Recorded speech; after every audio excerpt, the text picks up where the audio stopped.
4장부터 6장까지는 성도의 거룩한 삶에 대한 교훈입니다. 거룩한 삶은 어디서 나오느냐? 거룩한 영혼에서 나옵니다. 그래서 영혼이 거룩하게 되지 않으면 거룩한 삶은 나올 수가 없습니다. 그래서 예수 믿는 것은 바로 속된 저주받은 영혼이 살아나서 거룩한 영혼으로 바뀌는 겁니다. 그게 바로 하나님의 지혜요 능력.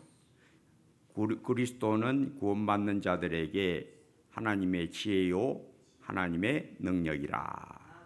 그게 우리 하나님의 지혜로움.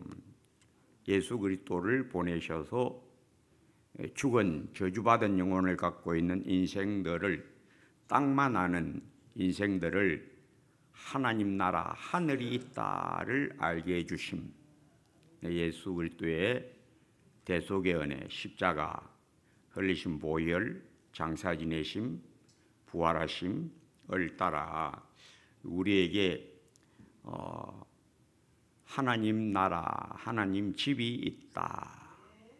그래서 예수 믿는 것은 우리의 옛사람, 땅에 속한, 땅만 아는 땅에 속한 자가 거듭나서 하나님의 형상을 따라 의와 진리의 거룩함으로 지으심을 받음이 구원받는 겁니다.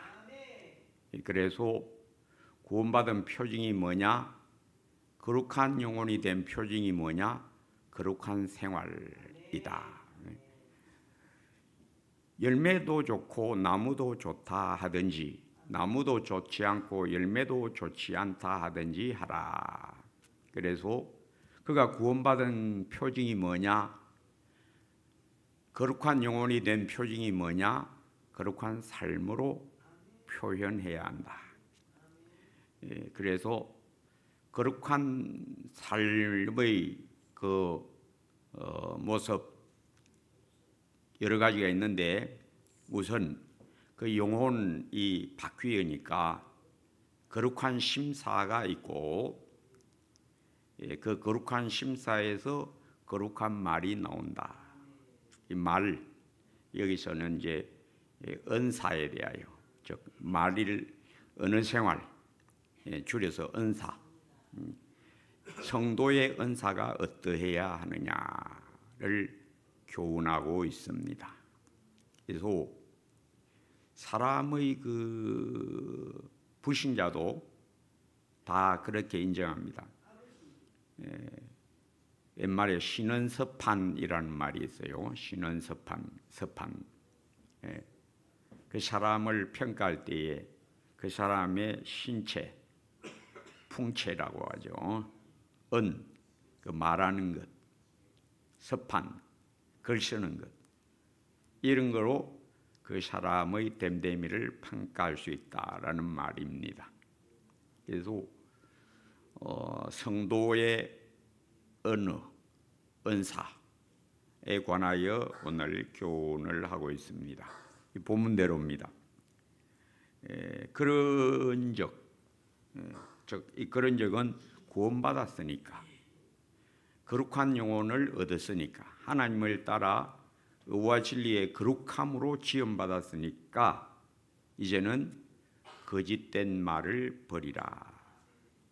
각각 그 이웃과 더불어 참된 것을 말하라. 항상 진실하게 말해야 한다. 거짓된 말하면 안 된다. 거짓된 말이라는 어떤 거냐? 어떤 사실에 대하여 잘못되게 말하는 것, 혹은 과장되게 말하는 것, 혹은 줄여서 말하는 것, 그게 전부 거짓말입니다. 또 알지도 못하면서 아는 척하는 것, 그것도 거짓말입니다. 그래서 너희의 말은 예할 것은 예하고 아니라 할 것은 아니라라. 이것을 넘어가는 것은 다 죄다. 그래서 항상 말이 진실해야 한다. 거짓이 없어야 한다. 거짓 증거하지 말라라는 말씀, 계명도 있죠. 그래서 성도는 그 말이 진실해야 한다. 각각 그 이웃과 더불어 참된 것을 말하라. 이는 우리가 서로 지체가 됨이라. 형제에게 거짓되이 말하는 것, 그것 다 죄 짓는 것이고, 누구에게 죄 짓는 것이냐? 그리스도의 몸을 해하는 죄다.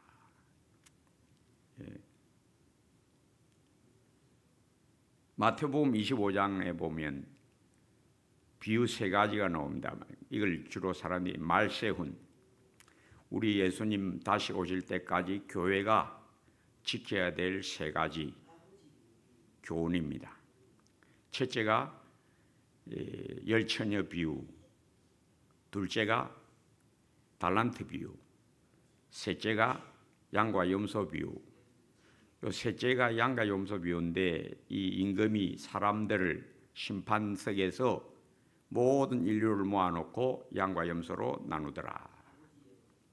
양에게 뭐라고 말하는가 하면, 너희가 여기 내 형제 중에 지극히 작은 자 하나에게 한 것이 곧 내게 한 것이다.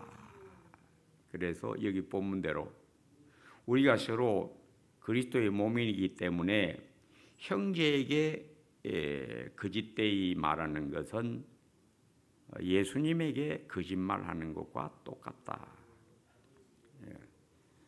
그래서 여기 본문이 바로 그 말씀입니다.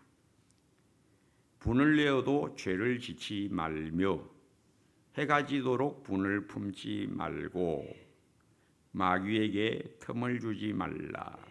특별히 성도 간에 썩내는 것을 하나님이 몹시 싫어하신다라는 겁니다.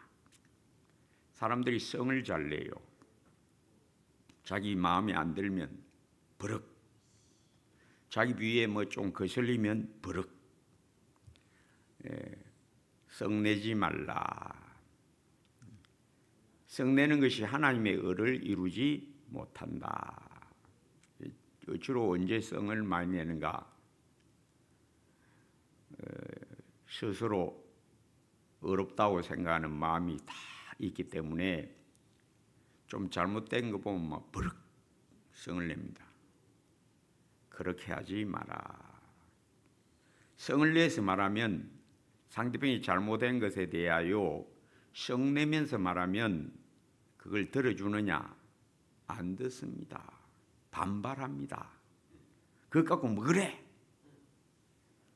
자기가 잘못된 걸 알아도 일단 기분이 나쁘니까 인정을 안 합니다. 니는 안 그러나? 상대편의 흠을 도리어 찾고 덤벼듭니다. 이게 인간의 교만입니다. 본성은 교만입니다. 인간 본성의 교만. 그래서 거만한 자를 책망하지 말라. 그가 너를 미워할까 두려움이니라. 옛날에 선지자들이 왜 다 핍박당하고 돌맞고 쫓겨나가고 감옥에 갇히고 그런 일 왜 당합니까? 잘못했다고 하니까. 잘못하고 있어도 잘못했다고 하면 안 좋아합니다. 기분 나빠합니다. 그게 인간의 교만, 본성, 인간 본성은 교만입니다. 거리에 지나가는 아가씨가 바지가 자크가 열린 채로 다니니까 누가 옆에서 아가씨 그 바지에 자크가 열렸어요. 그 아가씨가 좋아할까요? 안 좋아합니다.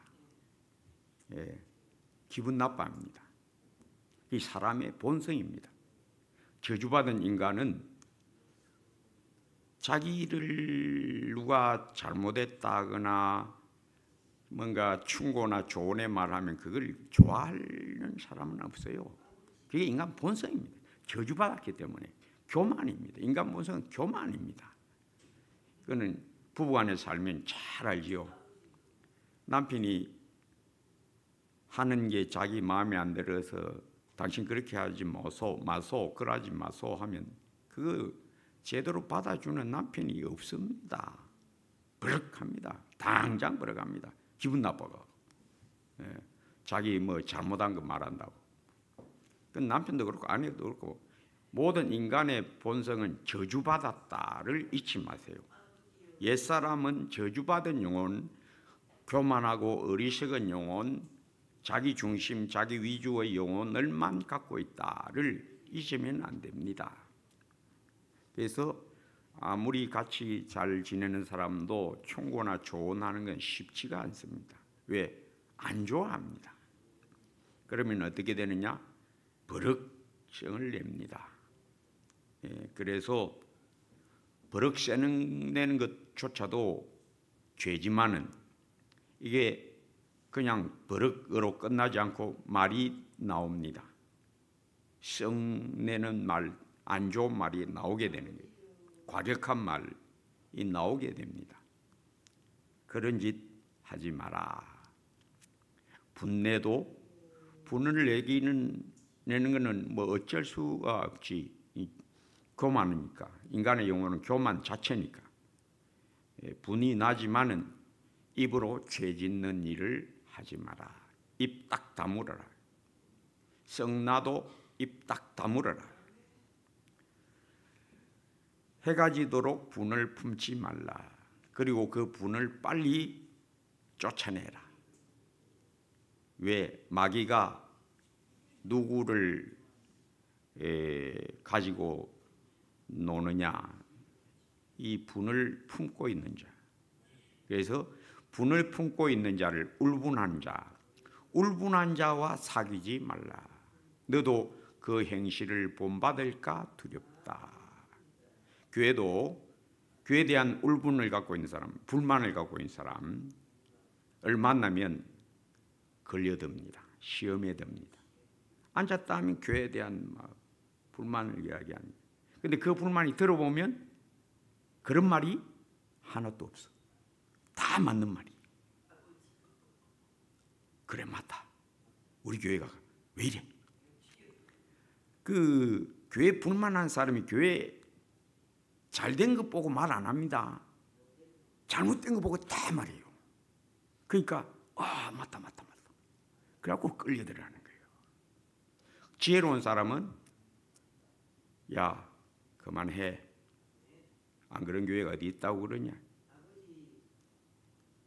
지혜로운 사람, 어리석은 사람은 그 말이 맞다 하고 같이 합니다. 같이 비방하는 말을 죄 짓는데 같이 끌려 들어가는 겁니다. 남편이 늘 교회 불만을 가지고 있으면요, 아내도 따라갑니다. 아내가 늘 교회 불만하면요, 남편도 그거 따라갑니다. 반드시 그렇게 돼요. 왜? 인간 본성은 교만과 어리석으니까 그럴듯한 말에 함께 끌려들어 버립니다. 그 죄를 같이 짓는 거죠. 이런 것을 피하는 지혜로운 사람은 쉽지가 않습니다. 그런 사람은 좀치 없어요. 그러니까 울분한 자와 동행하지 말라. 너도 그 행위를 본받아 올무에 들까 하노라가 진리의 말씀입니다. 마귀에게 틈을 주지 말라. 마귀가 항상 그런 자를 노린다. 늘 불만스러운 자, 감사할 줄 모르는 사람이 마귀 밥이 된다라는 말입니다.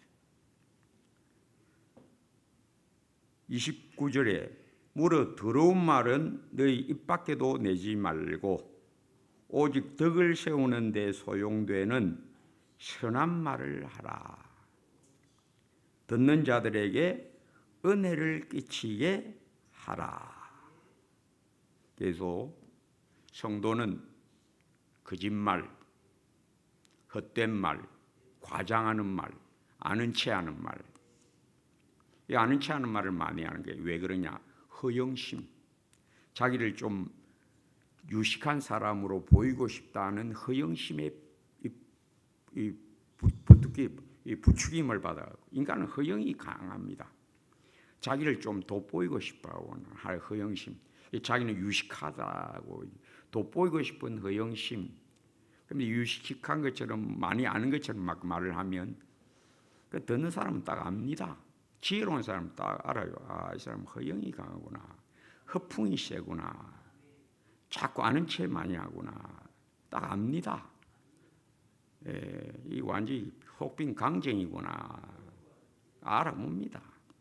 알아보자면 아무 말도 안 하는 거죠. 지혜로운 사람은 말을 적게 한다.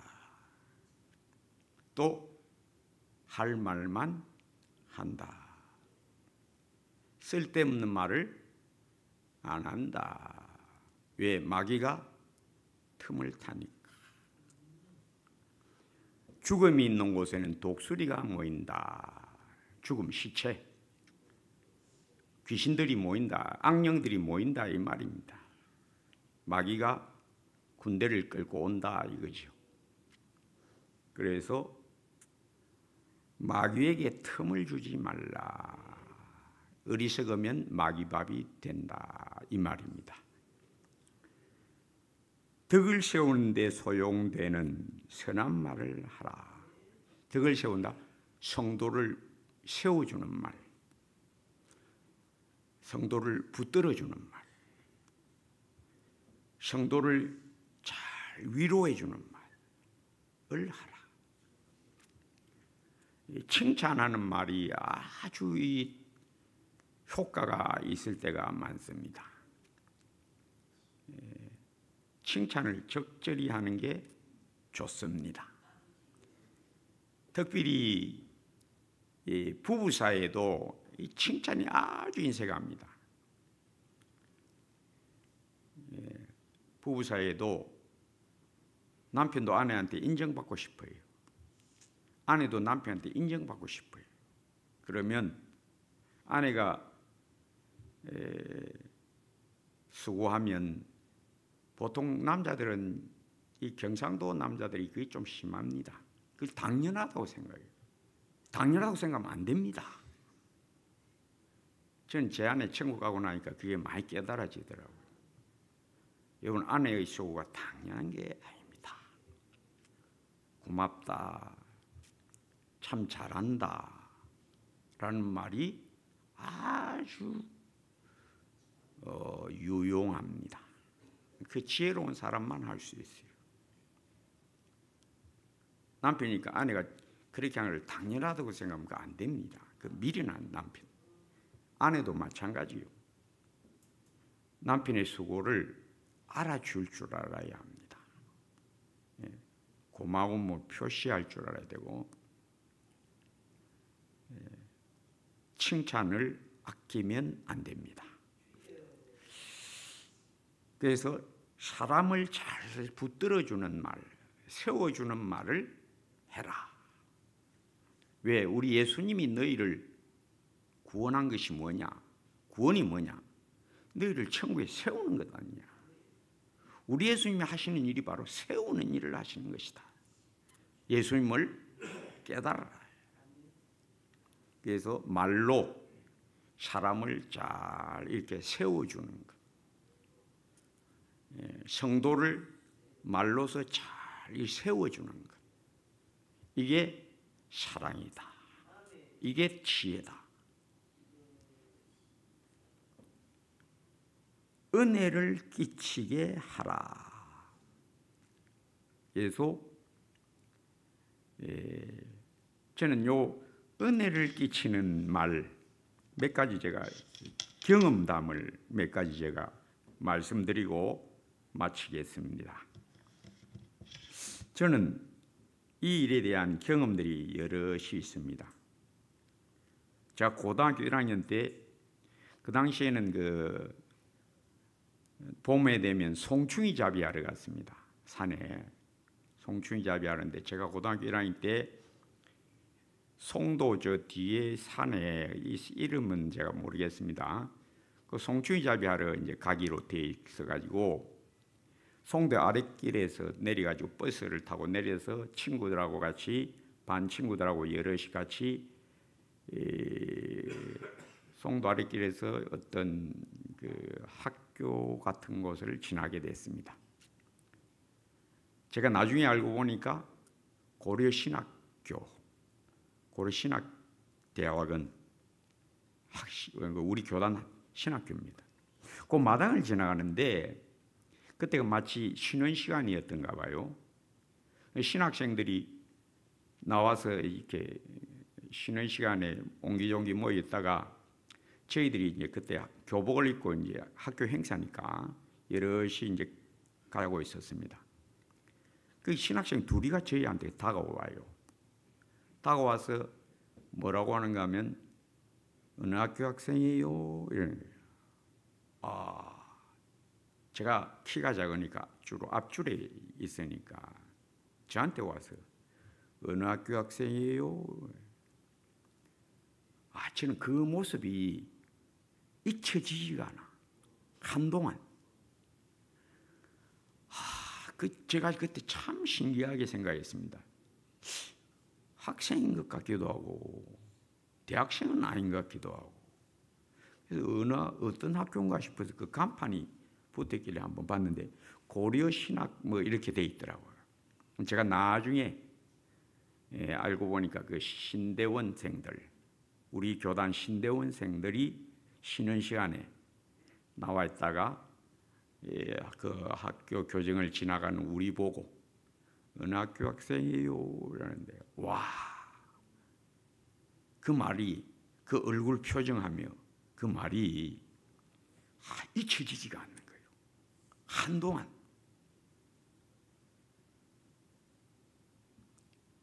또 하나는 얼마 전에 노예에서 어떤 목사님이 명예훼손이라고 이제 질타를 당하고 있었는데 그 목사님이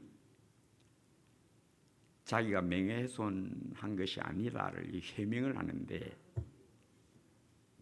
그 정도로 그 질타를 당하면 속이 심리가 안 좋습니다.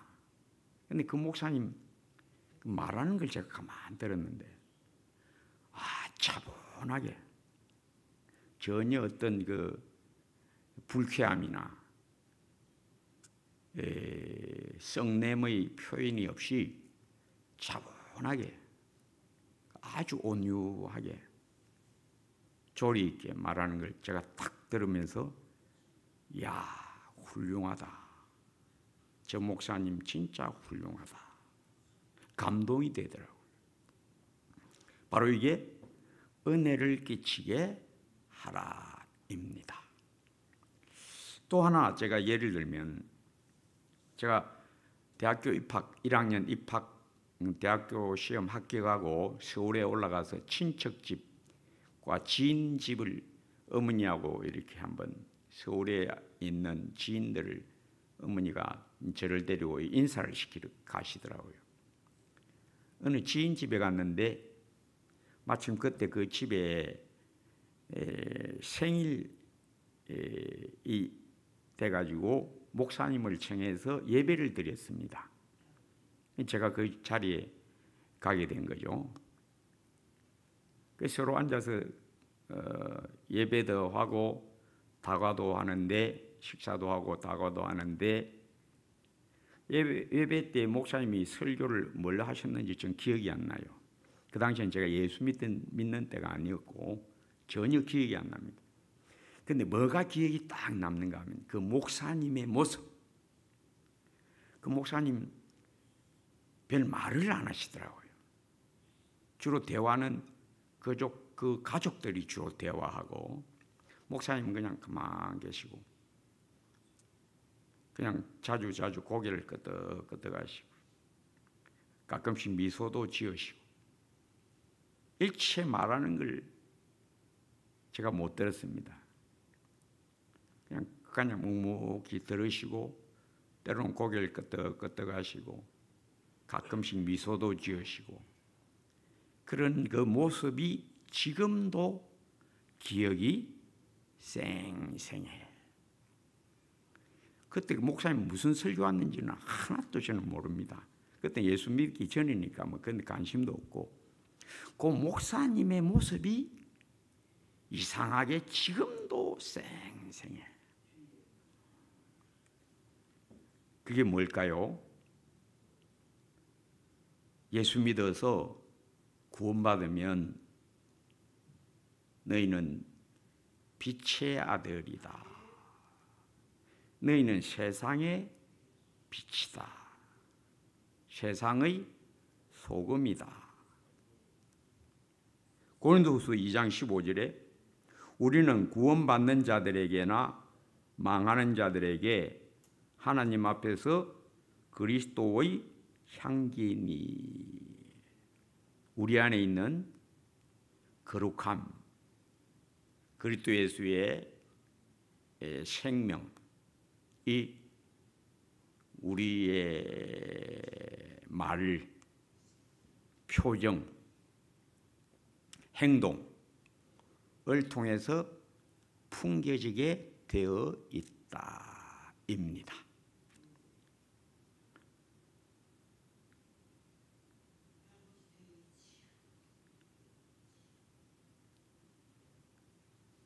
방금 제가 예를 드는 것들은 이런 것들이죠.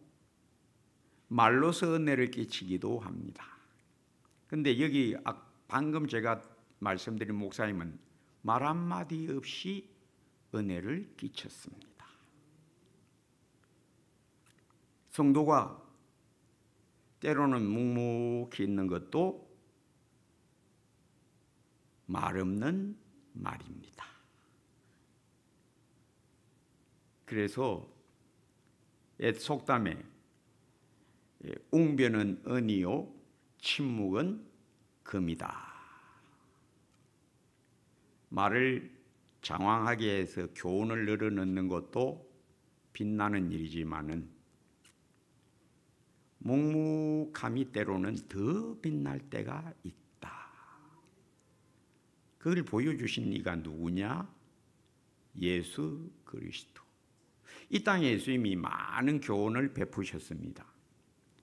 그런데 예수님의 가장 강력한 교훈은 묵묵함이었습니다. 십자가에 달려서 묵묵히 도수장에 끌려가는 어린 양같이 그 입을 열지 아니하였도다. 묵묵히 십자가에서 죽으심, 이야말로 가장 강력한 말씀, 복음의 능력. 우리 예수님은 참 기묘하게 말씀 잘하십니다. 아무 말 없이 강력하게 말씀하시고 또 때로는 입을 열어 우리에게 진리를 깨우쳐 주시고. 스데반 아시죠? 사도행전 6장 7장에 보면 스데반이 등장하는데 사람들이 그를 고소합니다. 공회에 세워놓고 빗발치는 고소, 악담이 나옵니다. 비방하는 말 나옵니다.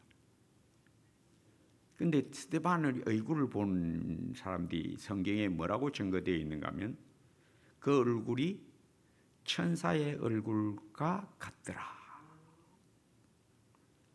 성도 여러분, 누가 자기를 공격하는데 표정이 평할 수는 없지요. 그런 사람은 없습니다. 누가 자기를 잘못했다고 비방하고 공격하는데 거기서 얼굴이 평안하다, 사람 마음으로는 불가능합니다. 누가 그걸 이룹니까? 예수님만 내 안에서 나의 모습을 그렇게 만듭니다. 사람 마음으로는 불가능합니다. 예수 믿는 게 뭐냐? 나 안 믿는 겁니다. 예수 믿는 게 뭐냐? 내 마음으로 안 산다. 너희 안에 이 마음을 품으라. 곧 그리스도 예수의 마음이니. 믿음으로 사는 건 내 마음으로 못 사는 겁니다. 절대 불가능. 오직 은혜. 스데반의 그 얼굴 표정의 능력이 무엇이냐? 아무도 예수를 안 믿었다입니다. 스데반의 그 천사 같은 얼굴의 능력이 뭐냐? 아무도 예수 안 믿었다입니다. 그런데 누가 그걸 보고 기뻐하셨는가? 예수님이. 보좌 우편에 계시 앉아 있었던 예수님이 벌떡 일어서셨다. 이 스데반이 그걸 본 겁니다. 하나님이 보여주신 거죠. 왜? 내가 이것을 심히 기뻐하노라 해서 스데반에게 보여주신 겁니다. 보라, 주께서 보좌 우편에 서셨다. 앉아 계셨던 예수님이 벌떡 서셨다. 그러니까 사람들이 막 돌로 들어칩니다. 이 사람이 뭐라고 합니까? 주여, 그들의 죄를 그들에게 돌리지 마옵소서 하고 자니라. 요 스데반의 기도가 효과를 냅니다. 그 기도가 응답된 사람이 있습니다. 누굽니까? 바울. 그리고 스데반의 이 거룩한 은사가 아무도 안 믿었다. 그러나 하나님은 그의 기도를 들어주셨다. 그리고 교회는 스데반 때문에 큰 핍박이 일어납니다. 어떻게 됐습니까? 성도들이, 사도들만 빼고 성도들이 예루살렘에서 흩어졌다. 어디로? 사마리아로, 유대 온 땅으로. 그리하여 복음이 예루살렘에서 온 유대와 사마리아와 그 기도, 스데반의 기도, 주여 그들의 죄를 그들에게 돌리지 마옵소서에 응답되어 열매난 바울을 통하여 땅끝까지 우리 하나님은 우리의 거룩한 말과 거룩한 행실을 통하여 일하신다를 잊지 마시고, 비록 나의 거룩한 은사가 아무 열매가 없다 하더라도 여러분 어리석은 실망에 들지 마시고, 스데반도 아무 열매 없었다. 그러나 우리 하나님이 기뻐하셔서 역사하셨다를 깨닫고 항상 그리스도의 향기를 내는 입술 되시기를 주의 이름으로 축복합니다. 아버지 하나님 감사합니다. 하나님을 따라 의와 진리의 거룩함으로 지으심을 받은 새 사람을 입어라. 이 새 사람이 성령에게 붙들려 사는 믿음의 삶, 항상 우리가 늘 깨어서 성령을 따라 행하라에 굳건히 세워져 늘 스데반같이 언제 어디나 말과 행실에서 그리스도의 향기를 풍기고 그리스도의 편지로 복음 증거의 삶이 되게 하옵소서. 예수님 이름으로 기도합니다.